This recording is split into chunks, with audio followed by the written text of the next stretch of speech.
Continuando ainda com a série Eventos Finais, você ouvirá agora a terceira parte do tópico 4, o retorno do rei, e em seguida, o milênio, parte 1.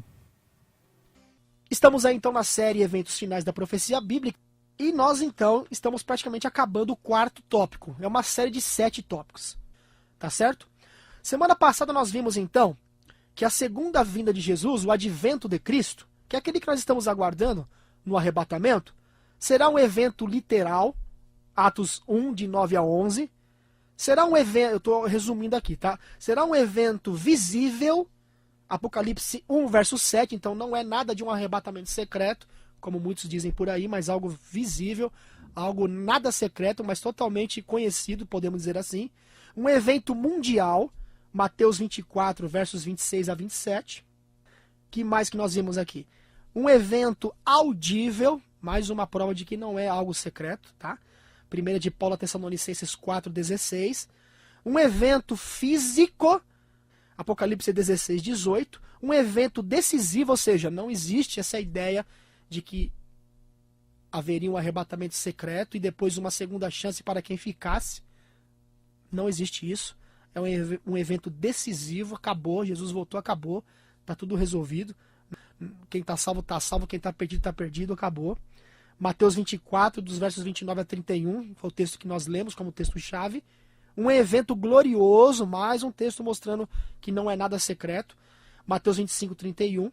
Um evento transformador, nós vimos isso em Lucas 21, 25 a 28. E um evento brilhante, 2 de Paulo a Tessalonicenses capítulo 2, versículo 8. Então nós vimos também que o evento mais emocionante da segunda vinda de Jesus será quando os mortos em Cristo ressuscitarem. Será algo maravilhoso.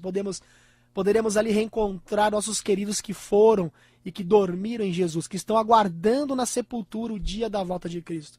Será algo maravilhoso, não é? Mas e quanto ao destino do povo remanescente de Deus?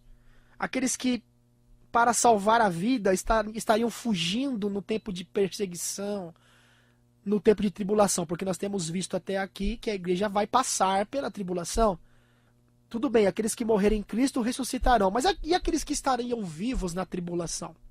Fugindo dos ímpios, fugindo de suas tentativas inspiradas por Satanás de exterminá-los do mundo? Não é? O que eles podem esperar em meio a este tempo terrível de angústia? A questão, então, número 7 é a seguinte: o que acontecerá, então, ao povo de Deus que estaria vivendo no tempo da sua segunda vinda? Os que estariam vivos, porque alguns não passarão pela morte. E quem sabe você e eu, nesta geração, podemos fazer parte deste grupo, amém? De estarmos vivos, sem passar pela morte, sem provar a morte, vivos, vendo Jesus aparecer lá no céu muito em breve, né? Vamos abrir, então, aqui as Escrituras. Na primeira de Paulo a Tessalonicenses, então, capítulo 4, versículo 17, anote aí também para você depois conseguir ler com mais calma. Primeira de Paulo a Tessalonicenses 4, 17. Depois nós, os vivos, os que ficarmos, tá vendo? Os que ficarmos, seremos arrebatados juntamente com eles. Quem eles? Ou seja, aqueles que vão ressuscitar. Entre nuvens para o encontro do Senhor nos ares, e assim estaremos para sempre com o Senhor. Então olha que interessante. Paulo ele acreditava que a vinda de Cristo seria nos seus dias. Tanto que ele diz, né, depois nós os que ficarmos. Interessante. Ele acreditava que poderia ser no tempo dele a vinda de Cristo. Porém não foi. Mas uma coisa é certa. Haverá um grupo que estará vivo sem provar a morte, né? Isso é lógico e é claro. E juntamente com aqueles que ressuscitarão porque morreram em Cristo serão arrebatados para encontrar Jesus nas nuvens, onde todo olho verá. Então, imagine um mundo em uma convulsão, não é? Logo abaixo deles, desses que estarão vivos, num tempo de tribulação, num tempo de angústia. E Deus os protegendo, assim como protegeu Israel lá no Egito, quando caíram as 10 pragas, não é?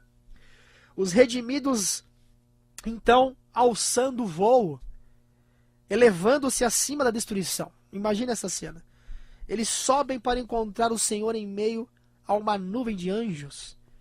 O véu que o separa de seu Senhor agora, então, é para sempre removido e começam a contemplar a Deus, a sua face e seus anjos face a face. Pense nisso, meu amigo, nesta tarde. Pense nisso. Pense o que isso possa ou pode significar para a sua vida. Ou seja, num piscar de olhos, o nosso corpo sendo transformado. Olha só o que diz a Bíblia. Está na 1ª de Paulo aos Coríntios, capítulo 15, versículos 51 e 52, que nos diz assim: Eis que vos digo um mistério, nem todos dormiremos. Aquilo lá que a gente falou. Nem todos provarão a morte, mas estarão vivos. Mas transformados seremos todos, no momento, no abrir e fechar de olhos, ao ressoar da última trombeta. A trombeta soará, os mortos ressuscitarão incorruptíveis, e nós seremos transformados. Seremos então, amigo e amiga, transformados. Seremos totalmente transformados, recebendo um corpo agora incorruptível, um corpo novo, com os que foram ressuscitados da morte. Que grande esperança, não é verdade? Eu vindo aqui para a rádio, tem uma igreja aqui embaixo do prédio da rádio, e eu me deparei ali com um menino.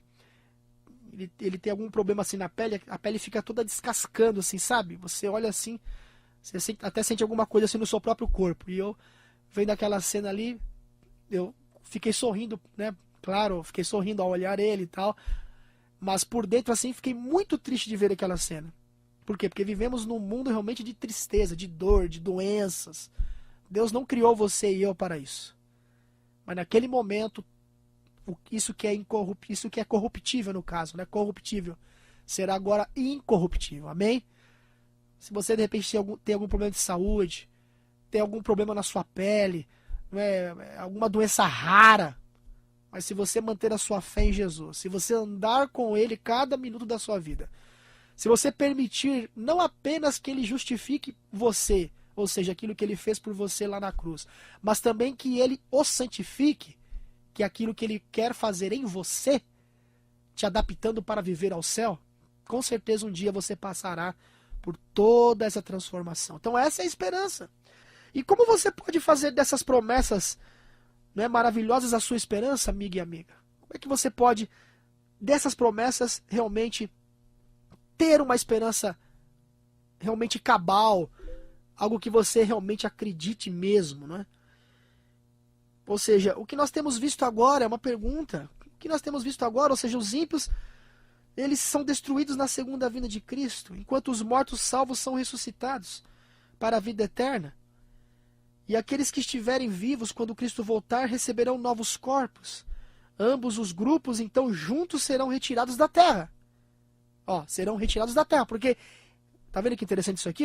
Eles não irão encontrar Jesus nos céus, nas nuvens, então eles serão retirados da terra. Preste bem atenção nesse detalhe, que é uma ponte para entender o próximo tópico que nós vamos começar daqui a pouquinho, falando do milênio. Então, após a manifestação desses eventos, o que acontece com a terra? Olha que interessante. Se a volta de Jesus, e ficou isso claro na sua mente, ou seja, você que é sincero, que realmente é honesto com a Bíblia, e entendeu claramente que não há arrebatamento secreto, pelo contrário, que é algo visível, literal, audível, que não há segunda chance, pelo contrário, que os ímpios são fulminados pela glória de Cristo quando ele vier, e não havendo segunda chance, não haverá então ninguém vivo aqui na terra. Ou seja, montando esse quebra-cabeça que temos montado até aqui nesta série, a pergunta é, o que vai acontecer então com a terra? Jeremias capítulo 25, anote aí, leia depois, se preferir acompanhe comigo aqui agora. O profeta Jeremias, ele contemplando este dia, o dia da ira de Deus, ele diz o seguinte, Jeremias 25, versículo 33. Vamos ver o que diz aqui, Jeremias 25, 33. Os que o Senhor entregar à morte naquele dia, se estenderão de uma a outra extremidade da terra. De uma a outra extremidade da terra. Não serão pranteados, veja. Não serão pranteados. Nem recolhidos. Nem sepultados. Serão como estercos sobre a face da terra.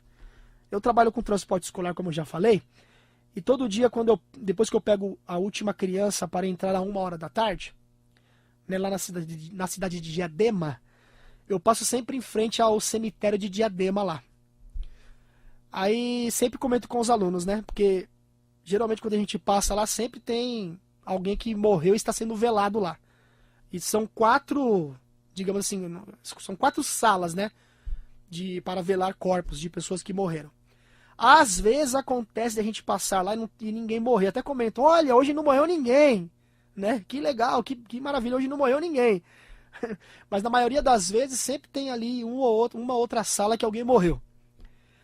Nesse momento aqui, ó, ou seja, quando Jesus vier e levar para o céu, juntamente com ele os seus anjos, os que estariam salvos, aqueles que ficarem mortos, ou seja, os ímpios, eles não serão nem pranteados, não serão nem velados, eles ficarão estendidos na terra. Então, durante a segunda vinda, o caos ele reina no planeta. Os oceanos fervem, terremotos ocorrem, ilhas desaparecem, nuvens escuras e ameaçadoras espancam a Terra, ou seja, um cataclismo físico acontecendo no planeta, granizos gigantes. Com certeza não é um período nada agradável. E os ímpios que tentam sobreviver a essas catástrofes, eles são destruídos pelo brilho da presença de Jesus e da turbulência global que continua na natureza neste momento. Os seus corpos eles ficam então espalhados por toda a face do planeta que agora está devastado. Pela primeira vez, desde a sua criação, a Terra está completamente destruída de qualquer vida humana. Apenas Satanás e seus anjos caídos agora, aqueles que se rebelaram juntamente com ele, que foram expulsos, são deixados, apenas eles são deixados vivos na terra para contemplar os resultados de sua rebelião contra Deus e a sua lei. A terra, então, antes cheia de vida e cheia de atividade humana, ela torna-se agora um vasto deserto, revelando os frutos terríveis do pecado e da rebelião. É interessante que quando a gente lê Apocalipse, não é? Capítulo 20, por exemplo, diz que Satanás ele foi lançado no abismo, no versículo 13. Essa palavra abismo, do grego, tá?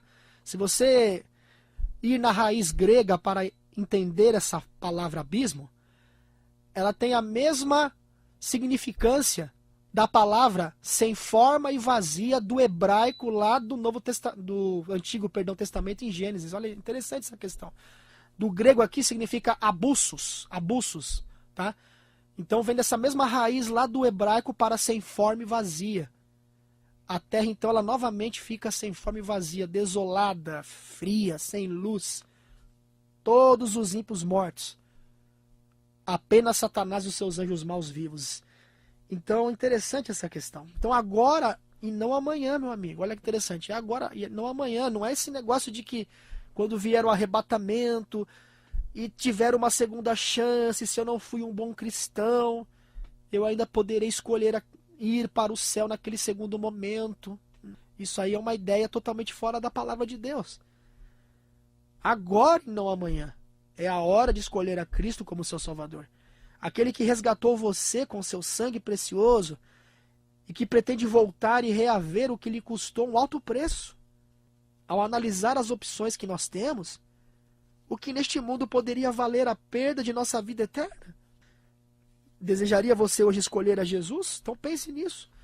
Talvez você tenha trocado as coisas eternas, as coisas de valores eternos, pelas coisas passageiras deste mundo, porque o mundo passa, né?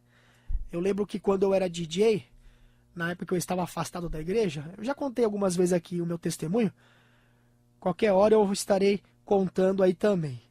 Então olha que interessante, hoje é o momento, né? Eu lembro quando eu era DJ, e na época eu estava meio que em cima do muro, eu tentava voltar para Jesus, voltar para a igreja, mas ao mesmo tempo eu ia na danceteria, trabalhar como DJ, ficava, como diz, né, entre a cruz e a espada, aquela coisa toda. E eu lembro que um dia eu vi algo que significou muito para a minha pessoa. E aquilo ficou marcado na minha mente, no meu coração. Isso me ajudou também a me posicionar ao lado de Jesus e retornar para os seus braços e para a igreja. Uma irmã um dia disse assim: Bernardes, né? O pessoal lá me chama pelo sobrenome. Bernardes, o mundo passa. domingueira, né, que era no domingo lá onde eu trabalhava como DJ, domingueira passa, todas essas coisas passam, e aquilo ficou gravado na minha mente. E talvez isso sirva para você também. De repente você tem lutado aí contra alguma dificuldade, de repente contra algum pecado acariciado. Trocaria você tudo aquilo que Deus tem preparado para você por coisas passageiras? Imagina você nunca mais vivendo, né? Já pensou, já imaginou isso? Você nunca mais viver. Se você fechar os olhos e imaginar isso por 5 segundos, você vai ver que isso vai dar um nó na sua cabeça. Imaginando nunca mais viver. Deus tem coisas muito mais interessantes para você do que talvez coisas que você tem praticado e que são totalmente destituídas de valor espiritual. Deus tem recreações muito mais interessantes para você do que as que você de repente hoje tem praticado e que você sabe que não está te direcionando para as coisas saudáveis e espirituais. Deus tem lugares onde você poderá visitar galáxias, planetas, outros seres, anjos, coisas que a mente humana jamais imaginou. Coisas que, se a cortina que nos separa do invisível hoje fossem tiradas, milhares se converteriam num único dia. Mas a Bíblia diz que o justo viverá pela fé. E é necessário que você tenha fé. Se Deus pediu para você fazer do jeito que Ele pediu, faça exatamente do jeito que Ele pediu. Porque grande é o galardão. E entrando então no tópico número 5, nós vamos tratar então acerca do milênio, nesta série de 7 tópicos, eventos finais da profecia bíblica. Nós vamos tratar agora do 5º ponto. Interessante que em certas partes do mundo, uma pessoa poderia estar sentada em casa quando houve uma batida sinistra na porta. Do outro lado, os temidos agentes secretos. Por favor, acompanhe-nos, diriam os oficiais. Temos algumas perguntas a fazer. Não deve demorar muito. Você estará em sua casa para o jantar. Antes do jantar, talvez 10 anos mais tarde ou mais, isto é, se voltarem para casa, não é verdade? Por anos e ainda hoje, hein, milhares foram presos desta maneira. Ou seja, essas pessoas jamais tiveram julgamento, mas se tiveram, foi na maioria das vezes secretamente e onde grande parte das provas contra elas eram forjadas. Em suma, elas nunca tiveram um julgamento justo. E ao contrário desse tipo de sistema brutal, uma sociedade livre deve assegurar, não é isso? Que abusos governamentais não ocorram. Não é lógico pensar assim? Essa seria verdadeiramente uma sociedade justa. Então, tal sociedade é considerada a forma mais básica de justiça. Sem mencionar a decência e a imparcialidade, onde os julgamentos são abertos ao público e as provas são apresentadas de maneira justa. Assim, então, as pessoas podem conhecer os fatos, podem conhecer os fatos do caso e verem que realmente houve justiça. Ou seja, se esse é o ideal para os defeituosos tribunais humanos, quanto mais justo, não é verdade? E honesto deverá ser para Deus. Ou seja, um Deus que promete justiça e juízo no final dos tempos. O que os textos que nós vamos ler agora dizem de Deus? Por exemplo, vamos ver o livro de Jó. Vamos analisar então Jó. Anote o texto aí, tá bom? Depois você lê aí com mais calma. De repente você não consegue acompanhar toda a leitura com a gente, mas você anotando os textos, depois você vai fazer igual os bereanos, né? Na época de Paulo, analisavam para ver se tudo o que Paulo dizia era de fato como ele dizia. Jó capítulo 8, versículo 3, nos diz o seguinte: perverteria Deus o direito ou perverteria o Todo-Poderoso a justiça? Olha que interessante esse texto. Deus, ele é justo. Deus, ele jamais perverteria a justiça, porque ele é justo. Deus é imutável, ele não muda. Deus sempre está certo, Satanás sempre está errado. Por mais que talvez você seja tentado a duvidar, sempre Deus estará certo. Sempre Deus será justo e Satanás injusto. Um outro texto, Salmo 89, versículo 14. Vamos ver o que diz ali, Salmo 89, versículo 14. Justiça e direito são o fundamento do seu trono. Está falando em relação a Deus aqui. Ó. Graça e verdade te precedem. Ou seja, Deus realmente é justo. Nele não há sombra de injustiça. E Jeremias 23, versículo 5. Jeremias, vamos abrir ali em Jeremias, livro do profeta Jeremias, capítulo 23, versículo 5, nos diz o seguinte. Jeremias 23, versículo 5. Eis que vem dias, diz o Senhor, em que levantarei a Davi um renovo justo. O rei que é, reinará, e agirá sabiamente, e executará o juízo e a justiça eterna. Interessante, só um parênteses aqui. Muitos pegam esse texto para defender que o milênio será no planeta Terra, tá? Mas, na verdade, as entrelinhas do texto e do contexto não está dizendo isso. Tem aqui algo por detrás dessas entrelinhas, né? Algo bem significativo e também ilustrativo para nos fazer entender o verdadeiro significado da questão do milênio e aonde ele será e como ele será. Porém, o que nós podemos entender até aqui é que Deus é justo. E no milênio, todo o universo verá que Deus realmente é justo. Até Satanás reconhecerá que Deus é justo. Até os perdidos reconhecerão que são justos.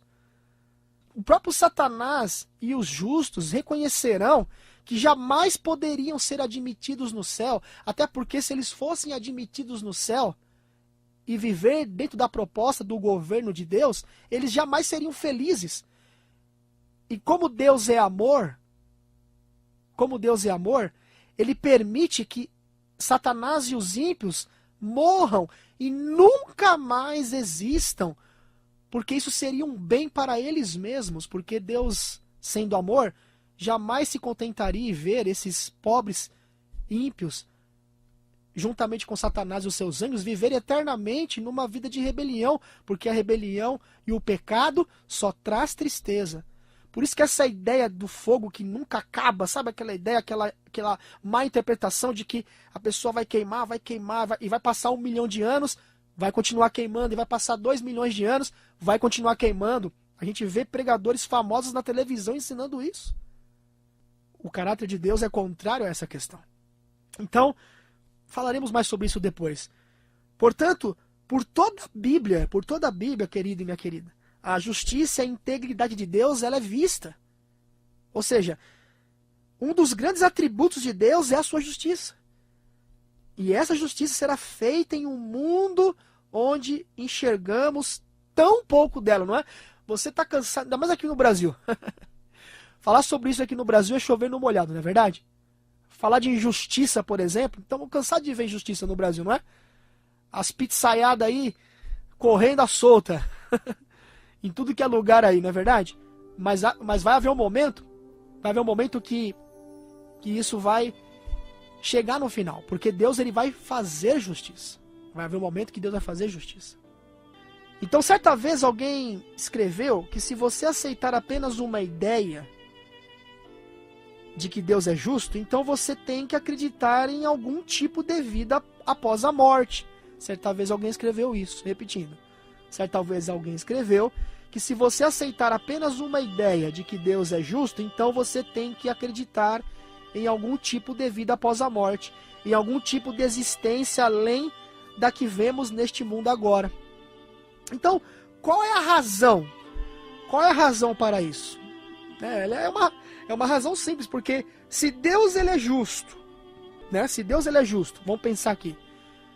Se Deus é justo, agora não conseguimos ver muito dessa justiça nesse mundo. Então, pessoas inocentes, por exemplo, na maioria das vezes são mortas. Agora, essa semana aí, uma babá espancou uma criança até a morte, se eu não me engano, lá no Rio de Janeiro, não foi? E o pai estava inconsolável ali, tem coisas terríveis. E às vezes Satanás nos sugestiona achar que Deus ele não tá nem aí, não tá nem aí pra nada. Parece que a gente crê num conto da carochinha. Então, pessoas inocentes sofrendo, na maioria das vezes elas são mortas, são vítimas de opressão, assassinato, guerra e doenças. E enquanto isso, os ímpios, não é? Os injustos, os culpados parecem viver livremente impunes. Não é isso que a gente vê por aí? né? Muitos ricos explorando os pobres, ficando cada vez mais ricos, enquanto os pobres ficam mais pobres ainda. Portanto, se Deus é justo, então algum tipo de acerto de contas no tempo do fim terá que ser necessário, não é verdade? Algum tipo de ato final de justiça para compensar toda a injustiça feita na terra. Na semana que vem nós vamos continuar a pergunta número 2, a 3, a 4, a 5, a 6, a 7, a 8. São 11 perguntas ainda sobre o milênio aqui. Mas eu sempre digo para terminar que é o seguinte. Eu quero dizer o seguinte aqui para vocês. Sempre acredite, ainda que pareça impossível. Sempre acredite, procure sempre acreditar. Que Deus sempre é justo e Satanás sempre injusto. Que Deus sempre está certo e que Satanás sempre está errado. Sabe por quê? Porque eu sempre digo o seguinte, é uma simples ilustração para terminar. A gente sabe que só há dois caminhos, só há dois lados, né? Só há duas pessoas que nós poderíamos acreditar. De um lado Deus, do outro lado Satanás. E como eu estou me dirigindo a pessoas que têm uma certa fé, com certeza, se fosse perguntar a você em quem você preferiria acreditar, em Deus ou em Satanás, com certeza você diria o quê? Em Deus. Então, se apegue a isso, meu amigo e minha amiga. Ainda que você esteja sofrendo, passando por situações difíceis, parece que Deus não está nem aí para você, parece que Deus te esqueceu. É melhor acreditar em quem? Em Deus, que um dia lá na eternidade irá mostrar durante todo o milênio que a justiça dele realmente foi feita e que lá você vai compreender coisas que hoje você ainda não compreende. Do que acreditar em Satanás, que de repente tenta sugestionar você a desacreditar de Deus, a jogar tudo pro alto, a largar tudo. Não é melhor acreditar em Deus? Porque se acreditarmos na sugestão de Satanás, vamos perecer eternamente com ele, jamais vamos existir, porque seremos aniquilados. Mas se acreditarmos em Deus, com certeza um dia todas as coisas serão respondidas. Que Deus nos abençoe. Vamos orar neste momento? Pai amado e bondoso Deus, é com muita alegria que nós oramos a Ti, porque acreditamos que o Senhor, que nesse momento do Seu trono de graça, se inclina para ouvir a nossa oração, e que conhece cada estrela pelo nome, cada galáxia, cada planeta, cada ser humano, conhece nós pessoalmente pelo nome. E hoje podemos acreditar e ter fé que o Senhor nos chama pelo nosso verdadeiro nome. Talvez hoje não entendamos todas as coisas, ó Pai, mas acreditamos que um dia o Senhor deixará tudo compreendido, tudo entendido, porque o Senhor é justo, a Tua lei é justa, e um dia será visto por todo o universo que tudo que poderia ser feito para salvar a humanidade foi feito. E que quem se perdeu porque quis. E que as tristezas e as dores ocorreram porque estava dentro de um contexto relacionado à Tua vontade, porque o Senhor sempre sabe o que é o melhor. E é por isso que a nossa mente finita não consegue compreender a Sua mente, que é uma mente infinita. Ajude-nos a nos apegar a essas promessas. Ajude-nos, ó Pai, a continuar a nossa caminhada, para aceitarmos e andarmos naquilo que foi revelado para nós, e aquilo que não foi revelado, um dia o Senhor revelará. Ajuda-nos a buscar o básico no momento, que é salvar almas e prepará-las para o dia da volta de Jesus. É o que nós te pedimos e agradecemos em nome de Jesus Cristo. Amém.